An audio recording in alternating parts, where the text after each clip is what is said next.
할렐루야. 우리 2부 예배 오르신 여러분, 오늘 예배를 드리면서 여러분에게 성령이 충만하게 기름 부어 주셔서 영육이 강건하고 마음의 평안을 얻으시기를 주의 이름으로 축원합니다. 아프리카에서 복음을 전파하던 한 선교사님이 어느 작은 마을에 들어갔습니다. 그런데 어느 집에서 싸움 소리가 들렸습니다. 싸움하는 집에 찾아가 보니 삼형제가 서로 싸우는 것이었습니다. 그 이유를 물어본 즉 저희 아버님께서 어제 저녁에 돌아가셨습니다. 돌아가시기 전에 아버님께서 말 17피를 저희들에게 상속해 주면서 얘들아, 우리가 17마리의 말이 있으니 장남은 17마리 중에서 반을 가지고 둘째는 그 중에서 3분의 1을 가지고 나머지는 막내가 가지도록 해라 유언을 했습니다. 그래서 우리는 장례를 치른 후에 유산을 분배하려고 하는데 문제가 생겼습니다. 그것은 말 17피를 반으로 나누자니 8마리 반마리가 되고 3분의 1을 나누자니 5마리 하고 3분의 2마리가 되고 그리고 나머지는 1마리 하고 9분의 8마리가 되어서 도저히 나눌 수가 없어서 서로 양보하라고 싸우는 것입니다. 이 말을 들은 선교사님이 한참 생각하다가 이렇게 말을 했습니다. 제게 말이 1마리가 있는데 그것을 드릴 테니 한번 나누어 보시기 바랍니다. 그래서 그들은 선교사님이 준 말까지 합쳐서 18마리를 가지고 나누기 시작했습니다. 먼저 장남은 18마리 중에서 반이니까 9마리, 둘째는 3분의 1이니까 6마리, 그리고 막내는 9분의 1로 나누니 2마리가 되었습니다. 그런데 유산 분배를 잘 마치고 각자 만족해서 떠나려고 하는데 이상한 일이 생겼습니다. 분명히 자기들 몫을 끌고 가는데 말 1마리가 여전히 남아있는 것입니다. 그들은 고개를 갸우뚱하면서 다시 계산해 봤습니다. 계산은 분명했습니다. 그리고 자기들에게 돌아온 목 자체도 17마리를 가지고 나누었을 때보다가 2분의 1마리, 3분의 1마리, 9분의 1마리가 더 많아 배당되었던 것입니다. 그러면서 그들이 나눈 것을 다 합쳐도 또 17마리밖에 안 됐습니다. 그때 선교사님께서 다 공평하게 나누으셨지요. 남은 1마리는 제 것입니다. 선교사는 웃으면서 설명했습니다. 내가 여러분에게 드린 이 1마리는 하목의 말입니다. 하목이 있는 곳에는 모든 문제들이 원만하게 해결되고 풍성하게 되는 것입니다. 할렐루야. 오늘 말씀에 형제와 하목하고 그 후에 와서 예물을 드리라. 본문을 소위 산상보훈의 말씀이라 그럽니다. 예수님께서 산 위에서 보배로운 말씀을 주셨다는 뜻입니다. 그 중에서 제일 먼저 나오는 말씀이 형제와 서로 화목하라. 일찍이 욥기에는 너는 하나님과 화목하고 평안하라. 그리야 하면 복이 내게 임하리라. 믿으시면 아멘. 그렇습니다. 우리가 하나님 앞에 나와 예배 드리는 것이 우리 인생에 있어서 가장 중요하다는 것 잘 알고 있습니다. 그러므로 그 예배를 드리기 전에 하나님과 화목하고 또 형제와 화목하고 그 후에 기도하고 찬송하고 예배하라는 것입니다. 그런데 우리가 하나님은 물론이고 형제와 화목하되 예배 전에 빨리 하라는 것입니다. 내일로 미루지 말고 지금 당장 화목하라는 것입니다. 우리 인생이 언제 끝날지 모르기 때문에 그렇습니다. 그러므로 우리 인생이 다 하기 전에 서로 화해하고 화목해야 합니다. 언젠가 우리가 하나님 앞에 설 때인데 그때는 우리가 무슨 말을 해도 소용이 없습니다. 그렇습니다. 옳고 그른 것은 항상 하나님 몫입니다. 싸울 때 나도 옳고 당신도 옳고 우리는 끝이 안 난 하나님은 아신다. 그러므로 우리가 하나님 앞에 서기 전에 이 땅에서 기회 있을 때마다 우리는 서로 화목해야 됩니다. 믿습니까?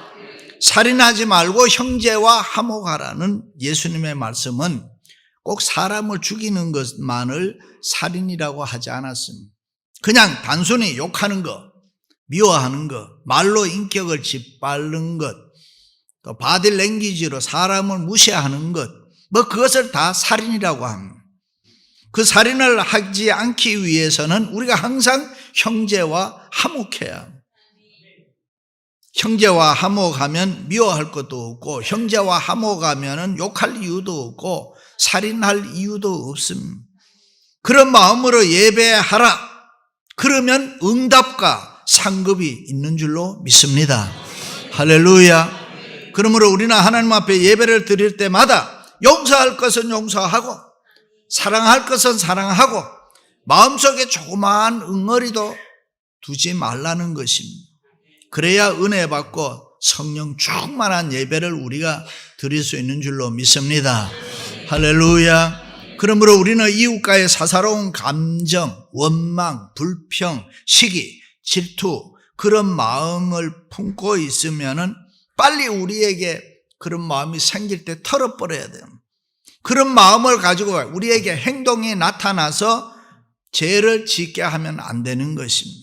그러므로 우리는 모두 풀고 예배 드려야 우리의 예배가 하늘에 상달될 줄로 믿습니다.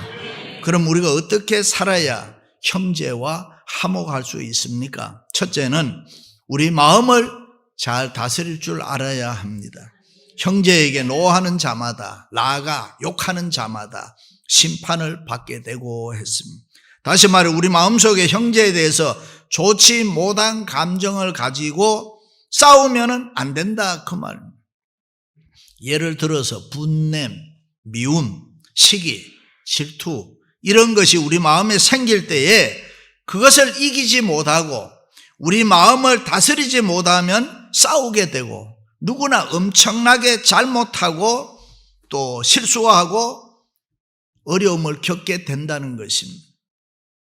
왜 그렇습니까? 사람은 마음먹은 대로 행동하기 때문에.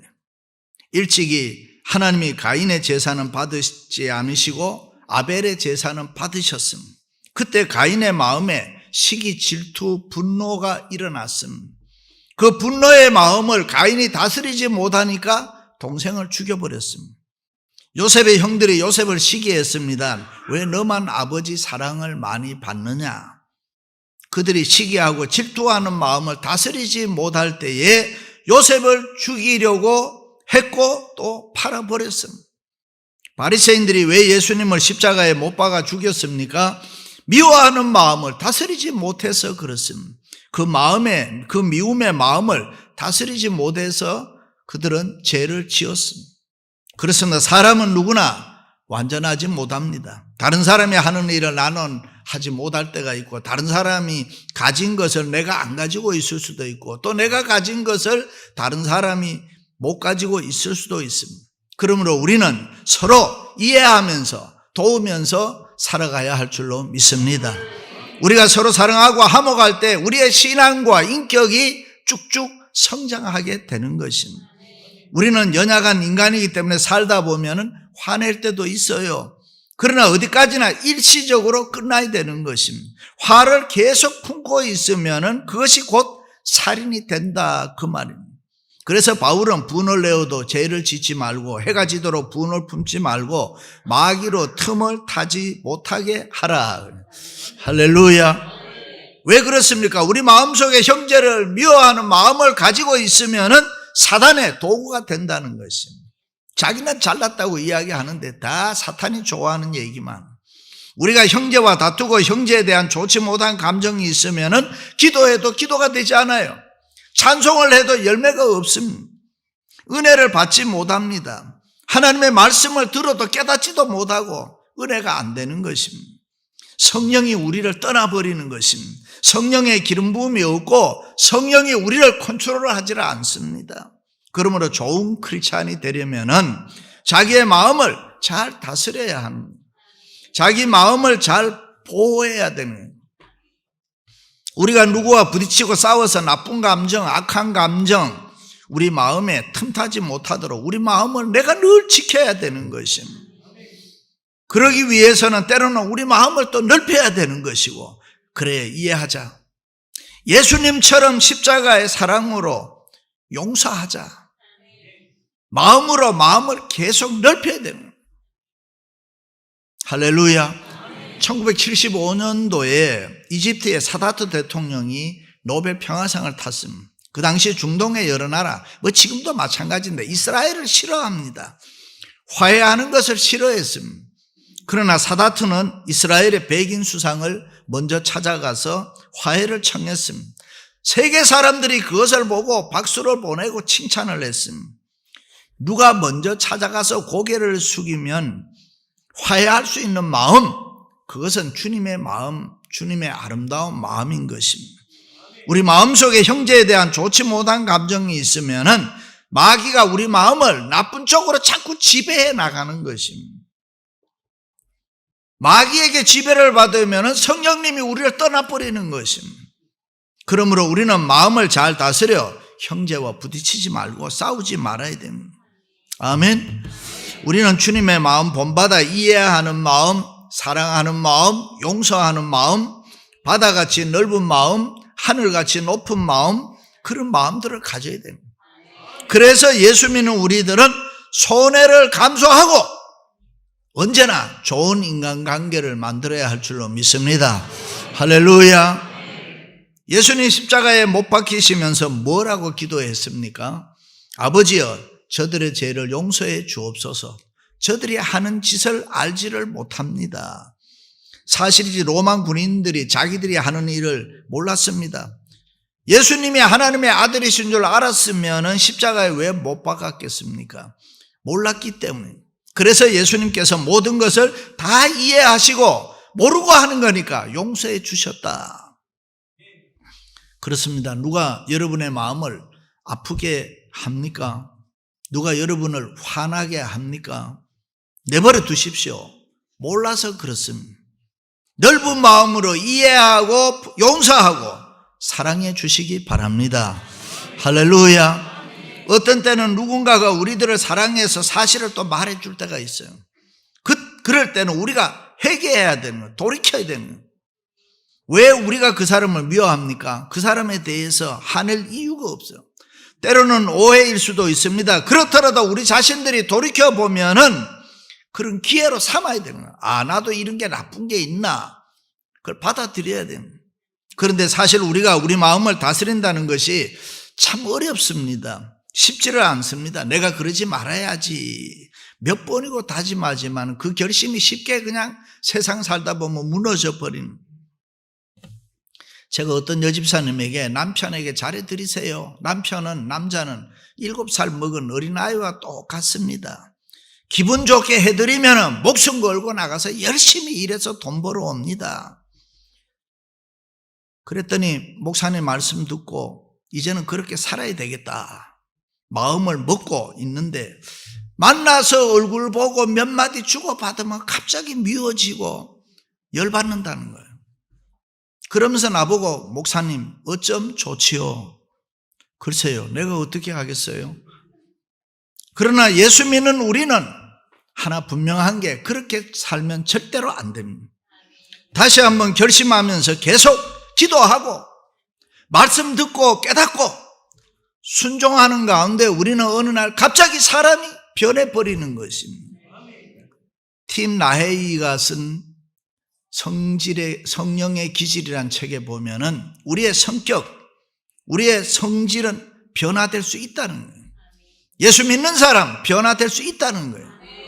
할렐루야. 사도 요한은 본래는 울의 아들이라고 불릴 만큼 성격이 개팍했습니다. 화를 잘 냈다 그 말이죠.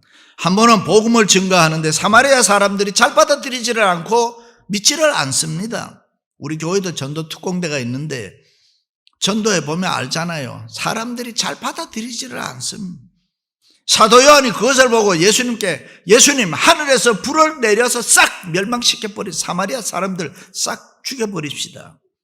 이런 성격의 요한이 예수님을 따라다니면서 많은 감동을 받고 달라집니다. 그리고 나중에는 사랑의 사도라고 불릴 만큼 변화됐습니다. 할렐루야. 그렇습니다. 우리는 내 마음을 잘 다스릴 줄 알아야 됩니다. 내 성품을 위해서 열심히 쉬지 말고 기도해야 됩니다. 내 못난 마음, 악한 마음, 이거 하나님 없애주세요.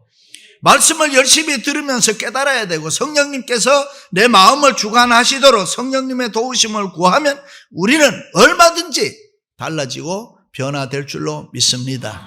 할렐루야. 사랑하는 성도 여러분, 우리 마음을 잘 다스려서 형제와 화목할 수 있기를 주님의 이름으로 축원합니다. 또 하나는 우리 입술을 잘 다스릴 줄 알아요. 우리가 하는 말, 이거 참 중요하지요. 말을 안 할 수도 없고 말은 하면서 살아야 됩니다. 니체 같은 사람은 인생의 3분의 2가 언어다 그래. 말이다. 말로 살아간다는 거죠. 유엔 사무총장을 지낸 나그 한마르셀드는 평생 독신으로 살았는데 기자가 찾아서 왜 당신은 결혼하지 않습니까? 물었을 때 대화할 수 있는 여자를 만나지를 못했습니다. 그렇게 대답했습니다. 우리가 하는 말이 얼마나 중요한지 생각나게 하는 말입니다. 라버트 슐러 목사님은 사람은 조금 부족해도 긍정적인 좋은 말을 많이 하면은 생활 속에 많은 열매를 맺는다. 로만 빈센트 필 박사는 인생은 자기 말하는 대로 만들어진다, 되어진다고 했습니다. 그렇다면 문제는 우리가 어떤 말을 하고 사느냐. 배의 키가 배를 드라이브하는 것처럼 이 우리가 하는 언어가 우리 생애 전체를 드라이브 해가지고 가는 것입니다. 우리가 하는 좋은 말은 우리에게 기쁨과 평화를 가져다 주지만은 나쁜 말은 싸움의 원인이 돼요. 우리가 하는 좋은 말은 평안한 마음을 갖다 주지만은 잘못된 말은 의심을 낳게 하고, 우리가 하는 좋은 말은 사랑과 용기를 주지만은 좋지 않는 말은 미움과 증오를 만들어내고, 그러므로 우리는 좋은 말을 해야 될 줄로 믿습니다. 선한 말 많이 할 수 있기를 바랍니다. 할렐루야. 형제를 대하여 나가라 욕하는 자는 공회에 잡혀가게 되고 미련한 놈이라고 하는 자는 지옥불에 들어가게 하리라. 다시 말해 형제를 미워하고 좋지 못한 말을 하는 자는 살인자다, 그 말입니다. 헬라 속담에 사람의 혀는 부드럽고 뼈 하나 없지만은 이것을 잘못 쓰면은 수많은 사람을 찌르기도 하고 죽이기도 한다 그랬습니다. 말 한마디 잘못하면 다른 사람의 마음에 상처 주고 그 사람을 죽이게 하는 경우가 너무 많이 있다, 그 말입니다. 가끔 보면 떠벌리기 좋아하는 사람은, 함부로 생각 없이 말하는 사람은 자기가 하고 싶은 말 다 해서 속이 시원하겠지만 그것이 다른 사람에게 큰 상처를 될 수 있으므로 우리는 늘 조심해. 어떤 사람은 나는 뭐 목에 칼이 들어와도 할 말 다 하고 산다. 어떻게 보면 그럴듯해 보이는데, 그런데 문제는 그 소리를 듣고 상처를 받은 사람의 상처는 누가 치유합니까? 연못가에 어린아이들이 재미나게 놀다가 돌을 던지지요.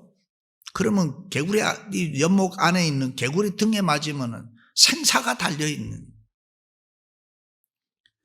그래도 다윗은 항상 어떻게 해요? 다윗은 이런 게 쫓기면서, 우리가 다윗의 생애를 보면은 욕하고 싶은 사람이 얼마나 많겠어요. 그런데 다윗은 하나님 앞에서 자기의 영혼이 바로 되기를 구합니다. 그러면서 이런 기도해요. 여호와여, 내 입가에, 입 앞에 파수꾼을 세우시고 내 입술의 문을 지켜 주옵소서. 다시 말해 다윗 왕은 자기가 미워하는 사람에게도 좋은 말을 하려고, 좋은 말, 축복의 말을 하려고 내 입술을 하나님이 컨트롤해 주옵소서. 그렇습니다. 우리 성도들은 우리 입 앞에 파수꾼을 세워야 합니다. 다른 사람 흉보고 험담하는 말 이제 그만해요.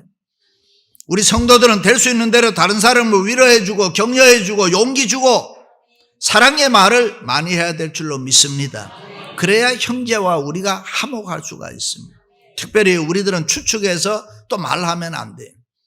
추측은 자유이지만은 이게 사실이냐 아닌가를 확인하고 말을 해야 돼. 들리는 말에 의하면 아무개가 뭐라고 하더라 하면서 얘기하는 거는 대단히 위험한 예예요.